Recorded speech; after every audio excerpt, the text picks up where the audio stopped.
All right, today we have something very cool to show off. This is the Raptor SR-2M Airsoft Replica, which is of course a replica of the real gun, which is also called the SR-2M, which is sometimes referred to as the Russian MP7, and I'll talk about why and what that means in just a moment here. So this is going to be released under the Raptor name. This is the brown version, so you can see here my lights are a little bit orange, so it might look not that much different from the black version here. They are a different color. I don't know how well that will show up there. This is going to be released under Raptor. For those not in the know or not aware, Lambda, TWI, and Raptor are all the same company or the same factory. Lambda making sort of Western Bloc or Western American such and so on weapons. TWI making aftermarket and accessories for Eastern Bloc weapons, and then Raptor making guns for the Eastern Bloc weapons. These are the samples for the magazine box for this upcoming gun. As you can see, it is the Raptor brand there. Some places already have pre-orders up for this under the Lambda brand because Lambda is a little bit better known, but apparently will be released under Raptor. So there might be some confusion there. If you see something, someone say the Raptor or the Lambda, understand that they are the same thing. This SR-2M. This is a sample, not a fully final gun. It is pretty much there. It is functional. Internally, it shouldn't be major changes. They are dialing in some of the fit and finish on some of the parts on the outside. And then the springs, importantly, are not fully final. You'll see a little bit more details of that in a second here. But it's looking pretty nice. We will see what the very, very final product is, and I hope to get my hands on the final product and we'll take a look at it. But they let me come in today specially to the factory and look at the sample to give you what I think is the first English language. I'm probably gonna shoot a Japanese one as well if I can. Overview, a little preview, if you will, not a review, but a preview of this thing. So, I mentioned this is considered the sort of Russian MP7. Specifically what that means is this is essentially a knock-on or a Russian kind of copy, if you will, of the Western PDW concept. The PDW concept was the personal defense weapon concept during the Cold War. I'll be very quick with this, by the way. During the Cold War, they said, hey, we have a lot of rear echelon. We have cleaners, we have cooks, we have various staff, we have secretaries, who we don't want carrying around a big rifle, but they need to have something which can be potentially combat effective if need be. And the concept that they came down was, or the requirements that came down was that it needs to be small, it needs to be able to have a certain amount of firepower, and also needs to have the ability to penetrate armor at typical infantry ranges. I forget what the actual NATO requirement was, but basically needs to penetrate armor out to probably, I think, 200, 300 meters, something like that. Specifically, they were worried about helmets at the time, of course, but also at the same time, that means it can penetrate soft armor. So it's more powerful than a typical pistol.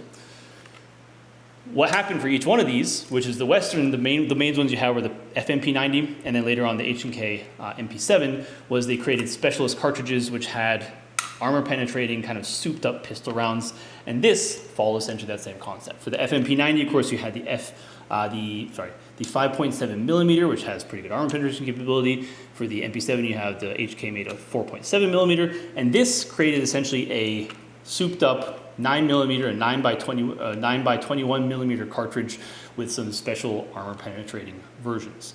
So these are kind of souped up pistol rounds in a kind of SMG format. They can be made to be small, they can be concealed even, and are very kind of interesting little historical pieces. Of course, in the West, the end of the Cold War, at least in theory, ended the PDW concept because no military, or the NATO rather, did not want to adopt a whole new cartridge for a concept that didn't seem to still be applicable.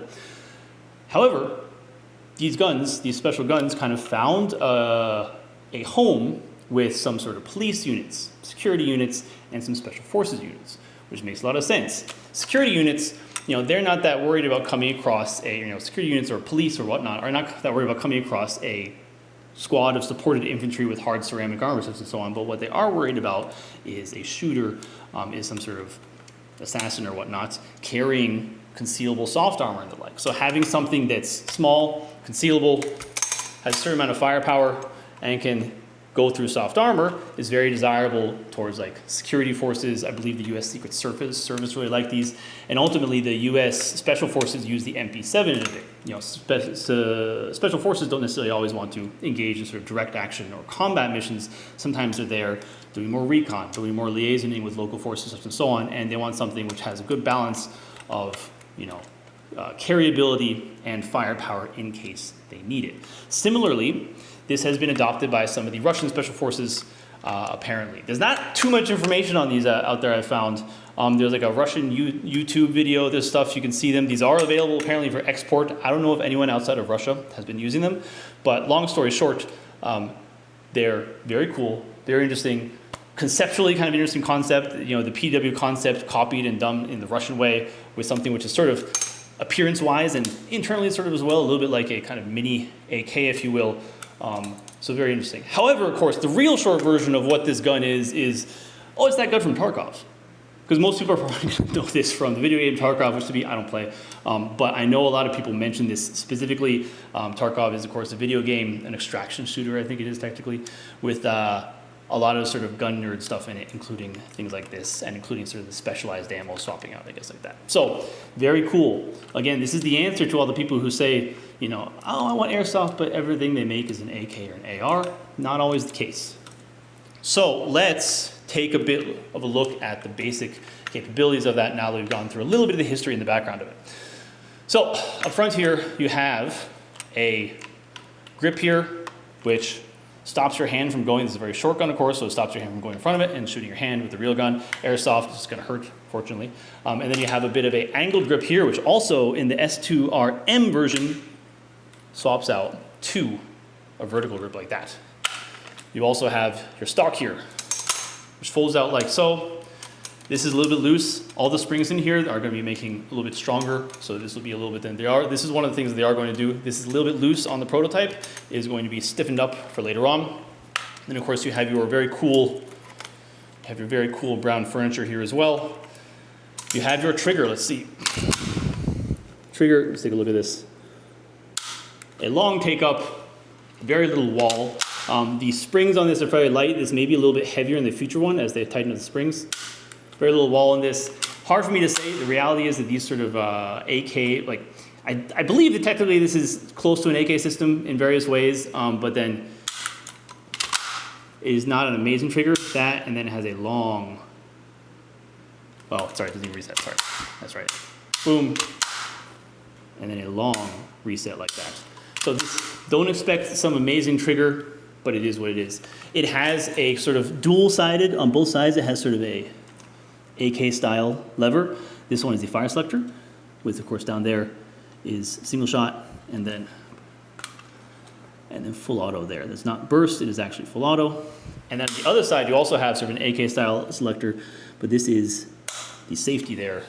The safety, and then also has this little dust cover here. Actually the dust cover, this prototype, actually the dust cover on top here is a little bit off spec.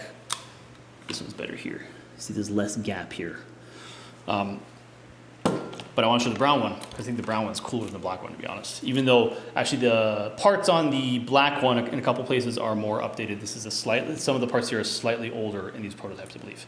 But, very cool. Up top, you have a rail.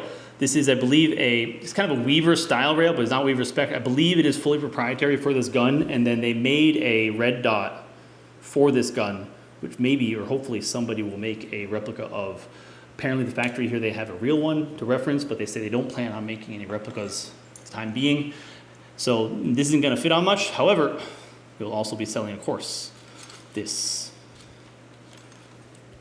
Picatinny rail adapter, which is, I believe, a replica of a Zenitco one, if you can see, if you're going to focus for me. Boom.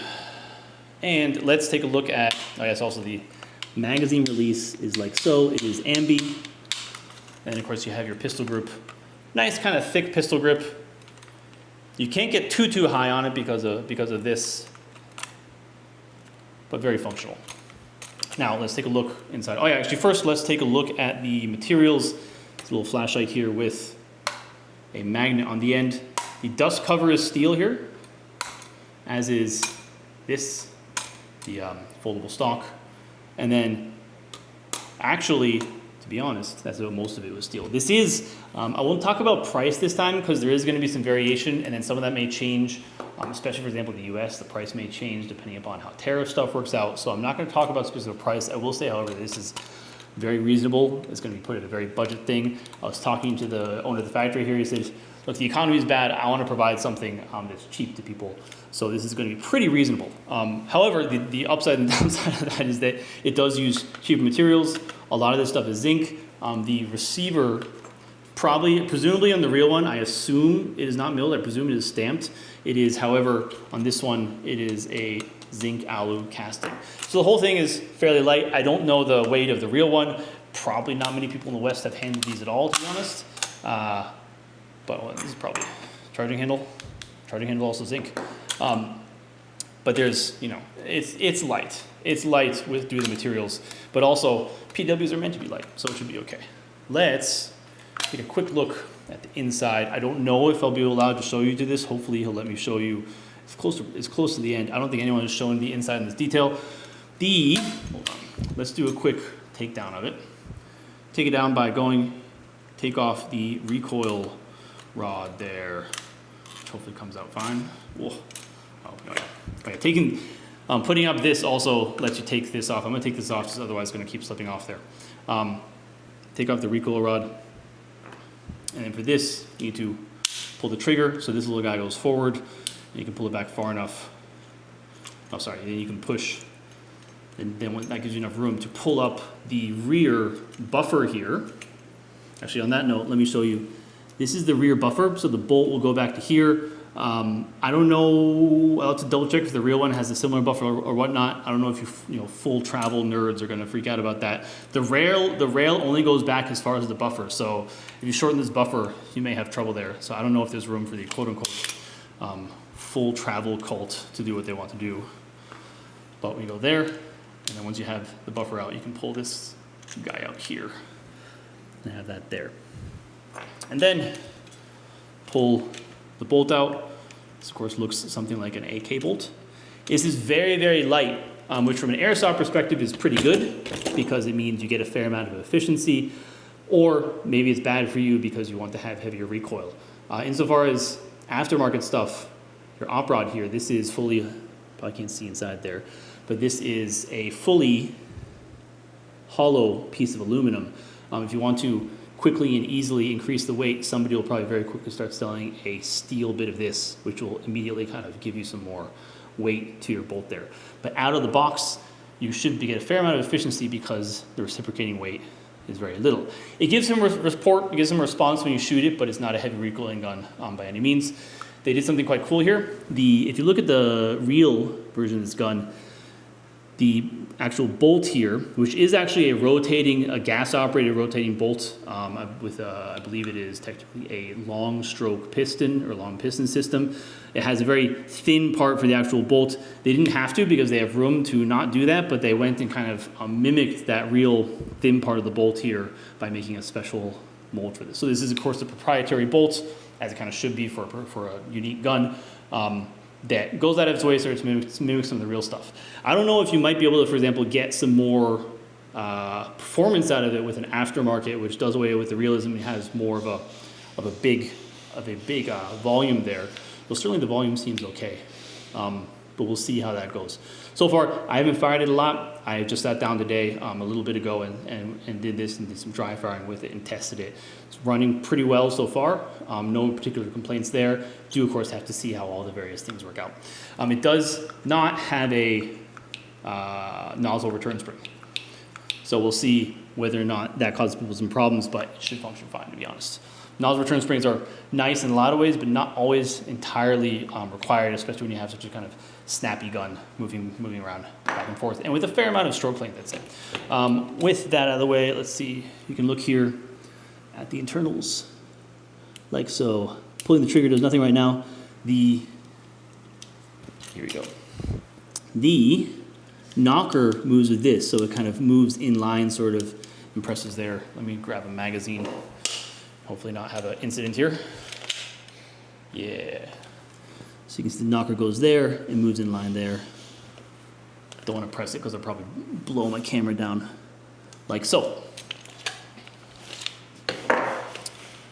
As far as the airsoft part as well, the hop up is here. It's non-stepped. rotary adjustment there, so presumably it's camming the thing. I haven't seen the inside of it, and I'm not going to take this down today, I'm afraid. But when I get a full version, I can perhaps do something. Rotary non-step, but a fair amount of response there. I don't think this should be moving, especially because this doesn't recoil too hard. And then once you have, let me pop this on real fast.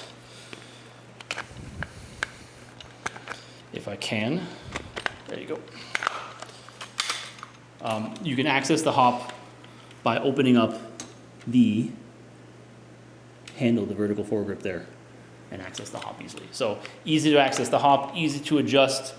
Of course, we'll have to see how the hop performance is. You know, and I won't say anything until I can test it, but the basic setup and the adjustment looks easy to do and nice. So pretty solid looking stuff. Let's go and I'm going to save you the boringness of seeing me reassemble that, and let's go and shoot the black one here. A little bit. I have here the magazine. The magazines, oh yeah, by the way, are lightweight. Lightweight magazines hold, I believe this is 45, maybe a little bit more or less. BBs there. I do have a sort of 3D printed follower here to disable the bolt lock so I can dry fire it. The dry fire has a mechanism here. Yeah, you see the bolt hold open is a little thing there. This does look, I will say, a little bit thin. It is, however, very light and thin. A very light and thin bolt. Sorry, a very light bolt. So even this thin piece should do it. It's rounded off. We'll have to see if you have any trouble there. At worst, maybe they'll raise this or do something to it. But the bolt hold open should probably be fine. And then the bolt hold open actually locks open with focus for me, locks open with this guy here. So once you fire and once you reload, you have to pull this down, and then pull that down. Come on, focus for me. And then once you pull this part down, it will bring the bolt lock back. So the bolt lock should be fairly solid because it's not just relying upon the tension of the follower spring there.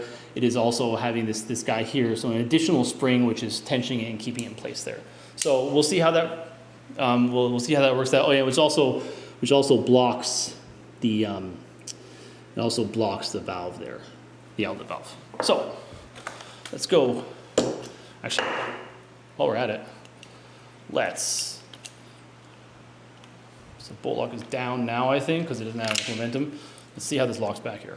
So do this, take off safety. Safety also, of course, covers the travel of the bolt. Oh, did I not gas this? Oh yeah.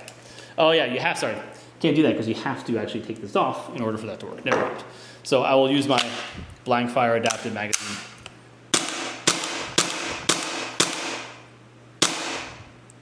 Watch the trigger and the reset here. Had one little bit of a light strike there. There's a little bit of gap here. I did get one little light strike there earlier. I got a couple of those earlier, but I haven't gotten a lot.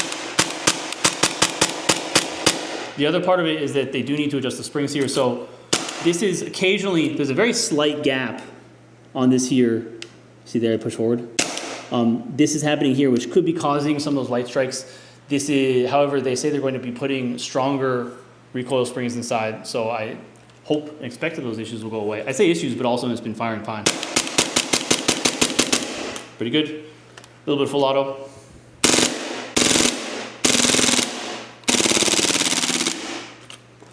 This will definitely run you through a magazine. It's lightweight, it gets cold pretty fast. Hold on, I'm gonna fill this up now while I can, and then leave it to warm up a bit so we can shoot some more. Maybe even just sit on it to warm it up a little bit with my butt. So looking okay here. Now, let's go look at the inside as we fire it a bit. I'm gonna take off the rod here. I'm not sure if you can get an angle of that. Yeah. So as you go and pull this, you can see on this side you have the little sear, which presses against this, and as you pull the trigger, oh yeah, push this forward because it took the recoil right off. You can see that little sear there will move. On the other side, up here is the disconnector. That So let's see, boom, boom. And then when you have your single fire on, your disconnector up here actually stops it, and then when you release the trigger, it'll move a little bit forward. Or should move a little, oh yeah, sorry. Again, no, again, no recoil spring here, hold on. There you go.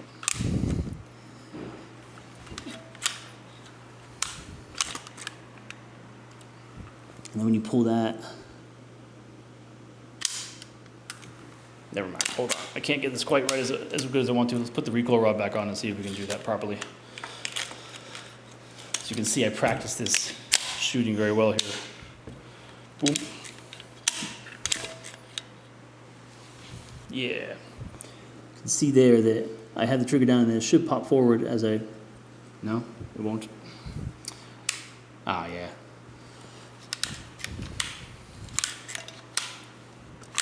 Sorry, this is my fault here.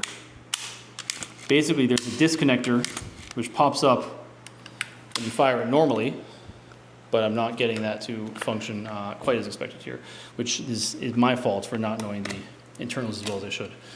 Let's actually put in the magazine here and run it that way because it should function at that point. Boom. Take it off single. Boom. Yeah, that was what I'm trying to show you there, which I guess maybe just to do the possibly just the tolerancing of it without the magazine there, that might not go. But you see the disconnector here goes and holds that back until you pull the trigger slightly, and then it goes there and resets, and then there. But if you have the disconnector, off by having it in full auto, it basically just stops that from functioning at all. So that is how the single fire works and how you feel the disconnect there.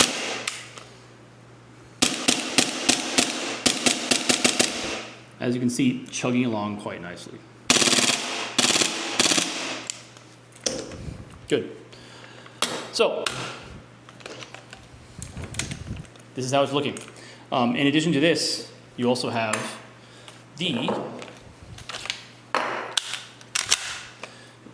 your suppressors here.